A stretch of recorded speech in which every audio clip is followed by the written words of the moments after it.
Kiyaplo, anong lulutuin mo? Magluluto ako ng lomi. Masarapin ba yan? Masarapin to.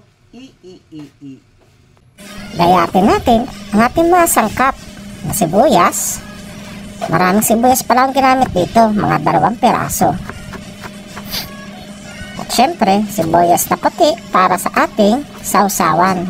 Ilalak natin yan sa ating toyo. At maraming sili. Mas maraming sibuyas, mas masarap.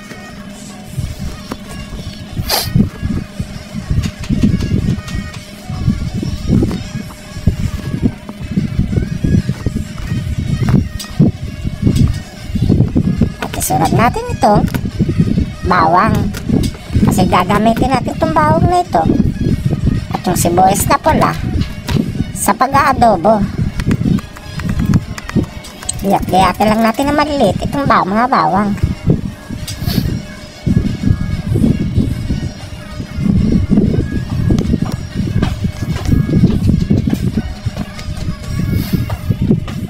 At syempre, di mawala itong kalamansing pinagulong. Gagawin natin yan sa ating sausawan. May lahok na toyo at sibuyas na puti. At syempre, ang mga naglaglagang siling pula para mas masarap yung ating kain ng ating lomi. Unahin natin, magigisa muna tayo ng bawang at sibuyas.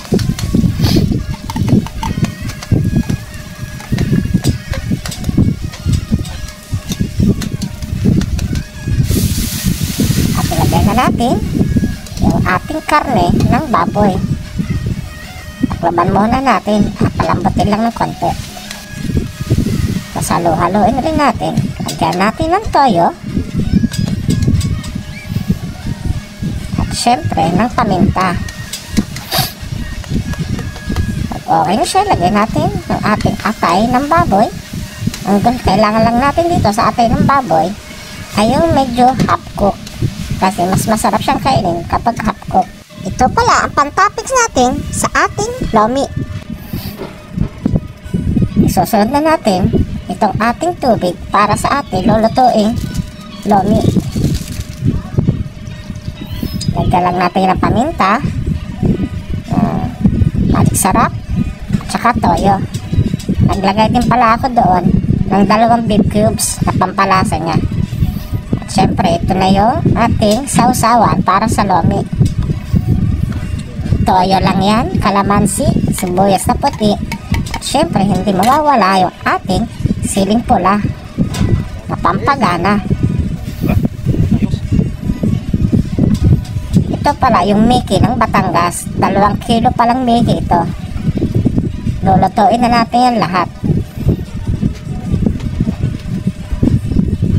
Kapag kulong-kulo na yung ating tubig na tinimplahan, ilagay na natin itong Mickey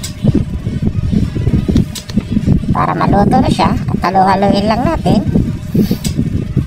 Tapos magbasag na pala tayo ng 4 na itlog. Ilalagay natin yan mamaya kapag malapit na maluto yung ating lomi.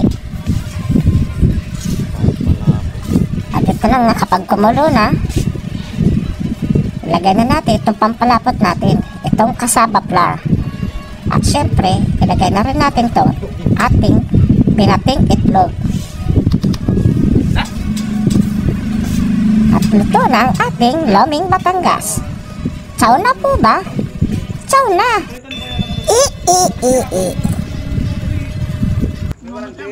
Alam ko warranty, 2 araw yata. 3 days ata.